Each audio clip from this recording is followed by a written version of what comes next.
जय माता रानी दोस्तों, मैं सीमा आप सभी का स्वागत करती हूँ आपके अपने चैनल राधा कृष्ण ऑफिशियल में। उम्मीद करती हूँ आप लोग बहुत ही अच्छे होंगे। तो ये बताने के लिए कमेंट बॉक्स में जय माता दी जरूर लिखिएगा।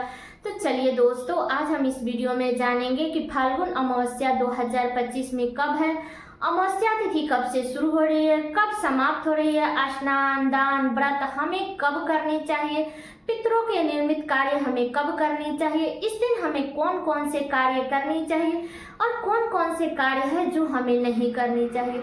सुहागिन महिलाओं को इस दिन किन किन बातों का ध्यान रखना चाहिए ताकि उनके द्वारा कोई भी गलती ना हो।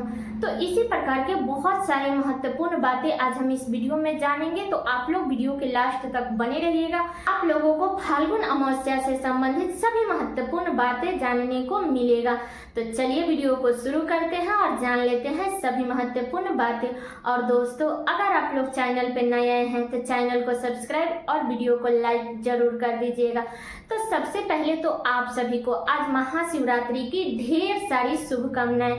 आप लोगों का महाशिवरात्रि का व्रत कैसे जा रहा है आप लोग कमेंट करके जरूर बताइएगा। मेरा तो पूजा पाठ सारा कार्य हम अपना सुबह में ही कर लिए हैं। 8 बजे तक हमारा सारा पूजा पाठ सारे कार्य हो गया था।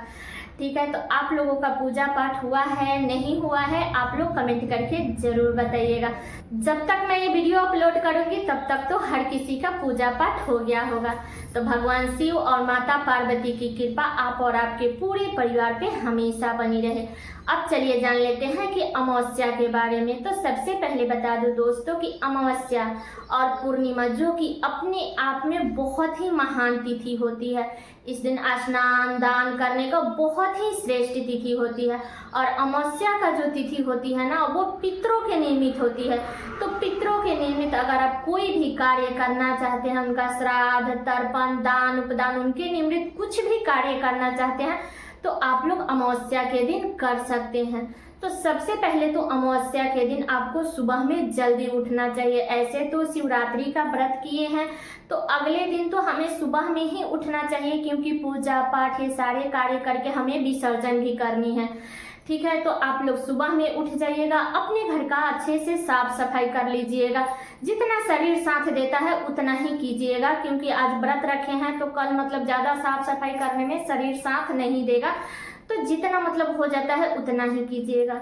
अगर आप चाहे तो इस दिन नदी सरोवर में स्नान कर सकते हैं। ठीक है, क्योंकि अमावस्या और पूर्णिमा के दिन नदी सरोवर में स्नान करना बहुत ही श्रेष्ठ माना गया है।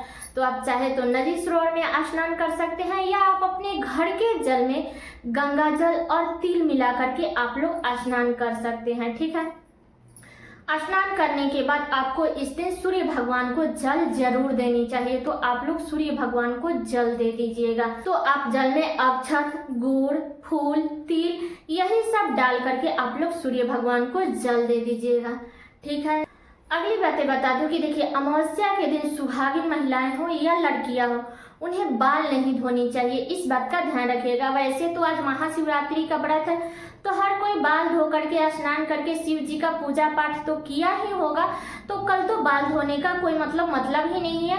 तो आप लोग ध्यान रखिएगा कि इस दिन किसी भी प्रकार का अमावस्या के दिन बाल मत धोइएगा। ठीक है, और बता दो कि अमावस्या के दिन आप लोग सिंदूर लगा सकते हैं। आप चाहे तो पीला भी लगा सकती हैं या लाल भी लगा सकती हैं। तो आप अमावस्या के दिन सिंदूर लगा सकती हैं। ठीक है, और बता दूं कि प्रेग्नेंट महिला या कोई भी घर में फैमिली सदस्य है तो उसे अमावस्या के दिन देर रात तक बाहर नहीं रहनी चाहिए, क्योंकि अमावस्या का जो रात्रि होता है वो अंधेरी रात्रि होता है। इसलिए हमें अमावस्या के दिन ज़्यादा देर तक, कितने लोग हैं कि 11 बजे 12 बजे रात तक घूमते रहते हैं, तो आप लोग मत घूमिएगा। आप लोग जितना जल्दी हो सके उतना जल्दी आप लोग बाहर का कार्य करके आप लोग अपने घर में आ जाइएगा। ठीक है, और बता दूं कि अमावस्या के दिन प्रेग्नेंट महिला को बाहर नहीं जानी चाहिए, और खास करके पीपल वृक्ष के पास में नहीं जानी चाहिए, जो कि बिल्कुल भी अच्छा नहीं होता है। तो प्रेग्नेंट महिला इस बात का ध्यान रखेगी कि आप लोग पीपल वृक्ष के पास में मत जाइएगा। और बता दूं कि अमावस्या के दिन हमें पीपल वृक्ष की पूजा जरूर करनी चाहिए। तो आप लोग पीपल वृक्ष की पूजा कर लीजिएगा। अमावस्या के दिन आप लोग अपने घर में कुछ ना कुछ छान लीजिएगा, तला हुआ भोजन जरूर बनाइएगा, क्योंकि ऐसा माना जाता है ना कि हमारे पितर इस दिन आते हैं सुगंध लेने के लिए। इसलिए आप लोग इस दिन अपने घर में कुछ ना कुछ छान लीजिएगा। आप उसमें से चाहे तो गाय, पशु, पक्षी मतलब किसी को भी दे सकते हैं खाने के लिए, ठीक है। इस दिन हमें दरवाजा पे आए हुए किसी भी भिखू, भिखारी, पशु, पक्षी किसी का भी अपमान नहीं करनी चाहिए। जितना भगवान का दिया हुआ समर्थ है उतना दे करके ही किसी भिखू, भिखारी को हमें अपने दरवाजा से विदा करना चाहिए, ठीक है। तो ये बातें क्लियर हो गई। तो अब चलिए जान लेते हैं कि अमावस्या तिथि कब से शुरू हो रही है और कब समाप्त हो रही है। तो बता दूं कि अमावस्या तिथि शुरू होगा 27 फरवरी को, दिन है गुरुवार, सुबह में 8:56 पर अमावस्या तिथि शुरू हो जाएगा और अमावस्या तिथि समाप्त होगा 28 फरवरी को, दिन है शुक्रवार, सुबह में 6:14 पर अमावस्या तिथि समाप्त हो जाएगा। तो बता दूं कि अब की बार अमावस्या तिथि 2 दिन रहने वाली है, 27 फरवरी को भी और 28 फरवरी को भी। तो बता दूं कि 27 फरवरी को आप अपने पितरों के नियमित उनका श्राद्ध, तर्पण, व्रत ये सब कार्य अगर आप करना चाहती हैं तो आप लोग 27 फरवरी के दिन व्रत रखिएगा, पितरों के निमित्त कोई भी कार्य कीजिएगा, ठीक है। और 28 फरवरी को दिन है शुक्रवार, तो इस दिन हमें स्नान दान करना चाहिए, क्योंकि जिस दिन ब्रह्म मुहूर्त में हमें अमावस्या तिथि मिलती है या कोई भी तिथि मिलती है ना, उसी दिन हमें स्नान दान करनी चाहिए। तो आप लोग 28 फरवरी को दिन है शुक्रवार, इस दिन आप लोग स्नान दान कीजिएगा। और 27 फरवरी को दिन है गुरुवार, तो इस दिन आप लोग व्रत कीजिएगा, पितरों के निमित्त जो भी कार्य करना चाहते हैं आप लोग कर सकते हैं, ठीक है। तो ये भी बातें क्लियर हो गई। और दोस्तों अगर आप लोग चैनल पे नए आए हैं तो चैनल को सब्सक्राइब और वीडियो को लाइक जरूर कर दीजिएगा। अब चलिए अगली बातें जान लेते हैं। बता दूं दोस्तों कि हमें अमावस्या के दिन किसी भी प्रकार के नया कार्य की शुरुआत हमें नहीं करनी चाहिए। जैसे आप कहीं आना जाना भी चाहते हैं, बहुत सारे लोग हैं जो घर से बाहर जाते हैं, तो आप कहीं आसपास में जाना चाहते हैं तो आप लोग जा सकते हैं, लेकिन आपको दूर सफर कहीं नहीं जाना चाहिए अमावस्या के दिन, ठीक है। इस दिन हमें किसी भी प्रकार का नया कार्य की शुरुआत नहीं करनी चाहिए, इस बात का ध्यान रखिएगा।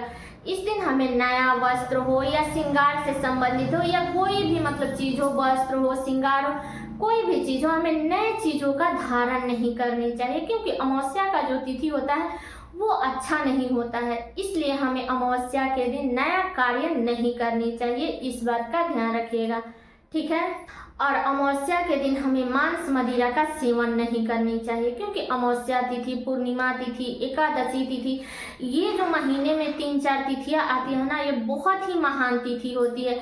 इसलिए इस दिन हमें मांस मदिरा का सेवन भी नहीं करनी चाहिए, इस बात का भी ध्यान रखिएगा, ठीक है। और बता दूं दोस्तों कि अमावस्या तिथि और पूर्णिमा तिथि अपने आप में बहुत ही महान तिथि होती है, इसलिए इस दिन हमें दान जरूर करनी चाहिए। जो ही भगवान का दिया हुआ आपके पास में जितना लाइक आपका समर्थ है उतना लाइक आप लोग दान जरूर कीजिएगा। आप चाहें तो पैसे का भी दान कर सकते हैं, वस्त्र का भी दान कर सकते हैं, अन्न का भी दान कर सकते हैं, जो आपकी इच्छा हो वो आप लोग दान कर दीजिएगा। और एक बात और बता दूं दोस्तों कि देखिए, जब मैं वीडियो बनाती हूँ ना तो थोड़ा सा पीछे से साउंड आता है, तो बता दूं कि पीछे से गाड़ी वगैरह जब जाती है ना तो उसी का आवाज आता है, तो इसके लिए आप लोग थोड़ा सा इग्नोर कर दीजिएगा, ठीक है। तो सारी बातें क्लियर हो गई कि हमें अमावस्या के दिन क्या करनी है, क्या नहीं करनी है, सुहागिन महिलाओं को किन किन बातों का ध्यान रखनी है, ठीक है। तो उम्मीद करती हूँ कि आप लोगों के लिए वीडियो बहुत ही उपयोगी होगा। तो ये वीडियो मेरा यहीं तक का था।